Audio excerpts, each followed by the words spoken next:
তারা মনে করে বিদেশিরাই তাদের প্রবলেমের সলিউশন। বাণিজ্য চুক্তি তো আমরা সেইভাবে লাভজনক কোনো অবস্থায় যাইনি, আমাদের গার্মেন্টস রপ্তানি কমতে শুরু করেছে, আবার অন্যদিকে আমরা বেশি দামে গম কিনতে শুরু করেছি, আবার এইখানে আমরা 4th of July পালন করতে শুরু করেছি। আপনার কি মনে হয় যে ভবিষ্যতে কি আমরা এই ত্রিভুজ যে রাজনীতির কথা বলছিলাম বা পররাষ্ট্রনীতির কথা বলছিলাম, শেষ পর্যন্ত এটি কি একটি সমকোণে পরিণত হবে, মানে ত্রিভুজ আর থাকবে না, আমরা একদিকেই ধাবিত হব? না, আপনি যেভাবে কথাগুলো বললেন যুক্তরাষ্ট্রের, আসলে এই চিত্রটা খুবই আমার কাছে মর্মান্তিক। আমি মনে করি যে আমার ছাত্র জীবনের একটা অংশ কেটেছে যুক্তরাষ্ট্রের মানুষের প্রতি আমার বিশাল ভালোবাসা আছে। অ্যাকচুয়ালি আমি যুক্তরাষ্ট্রের নামলে আমার মনে হয় যে আমার second home. Actually I feel like that. কিন্তু তার মানে এই না যে যুক্তরাষ্ট্রের কাছে আপনি আপনার আত্মসম্মান বিক্রি করে দিবেন। আমার কাছে মনে হচ্ছে যে আমাদের বিরোধী দলীয় নেতাও যদি ওখানে বলে থাকেন, যুক্তরাষ্ট্রের সাথে সম্পর্কের যে ইতিহাস, যেমন ধরেন একটা উদাহরণ দিই, হেনরি কিসিঞ্জারের বোধহয় এটা কথা যে তার অ্যালাইদের অবস্থা কিন্তু আরও খারাপ হয়, তার মিত্রদের অবস্থা আরও খারাপ হয়, তার সাথে যারা বন্ধুত্ব করে তাদের অবস্থা আরও খারাপ হয়।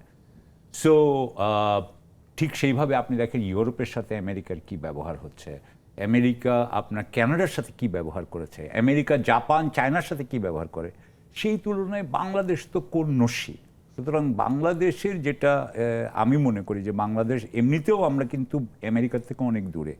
আমেরিকার আপনার যে 2025 স্ট্র্যাটেজি, ন্যাশনাল ডিফেন্স স্ট্র্যাটেজি, সেখানে বলা আছে যে তারা কিন্তু এশিয়ার থেকে ইন এ ওয়ে তারা কিন্তু ওয়েস্টার্ন হেমিসফিয়ারে নিজেদেরকে সীমাবদ্ধ রাখবে, অর্থাৎ তারা কিন্তু আস্তে আস্তে কিন্তু এশিয়া প্যাসিফিক থেকে সরে যাচ্ছে।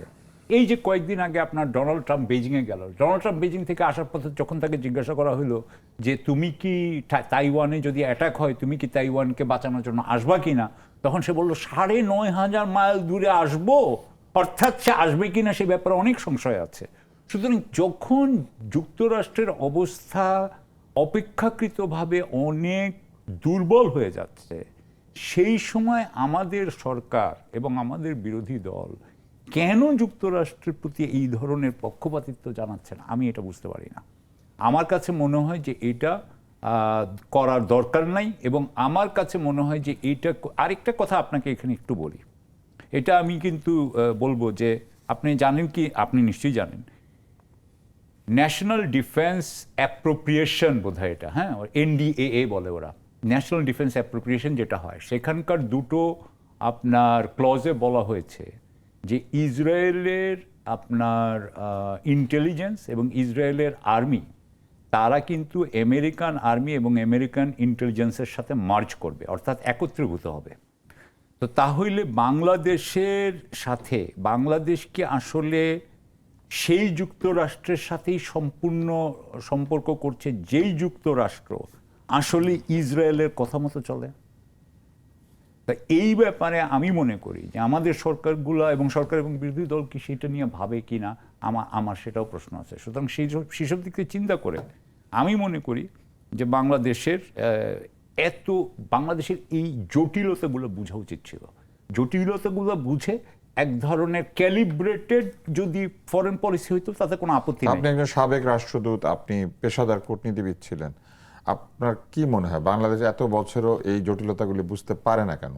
পররাষ্ট্র মন্ত্রণালয়ে তো আপনার মতো যারা মেধাবী কূটনীতিবিদ তাদের অভাব নাই, আমাদের যিনি পররাষ্ট্রমন্ত্রী তিনিও যথেষ্ট মেধাবী কূটনীতিবিদ বলে সবাই মনে করে থাকেন, তাহলে বাংলাদেশ এটা বুঝতে পারে না? বাংলাদেশের আমার সরি, কিন্তু আমার যেটা এক্সপিরিয়েন্স সেটা হচ্ছে যে বাংলাদেশের রাজনৈতিক নেতৃত্ব এবং বাংলাদেশের কূটনৈতিক কিন্তু দুটার ভিন্ন জিনিস।